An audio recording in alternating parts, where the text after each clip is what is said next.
Днес ще ти покажа как да си спасиш банята от мухъл и захабени фуги само срещу 5 евро.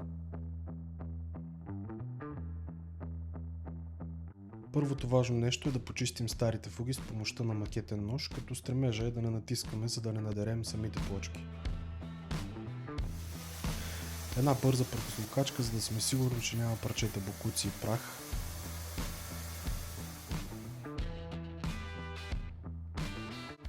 Разбъркваш разтвора до гъста паста.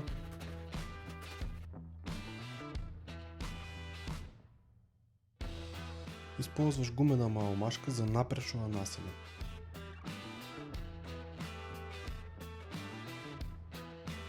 Избърсваш с мокра гъба, без да натискаш фугите, за да остане достатъчно в тях. За още направи си сам, последвай канала.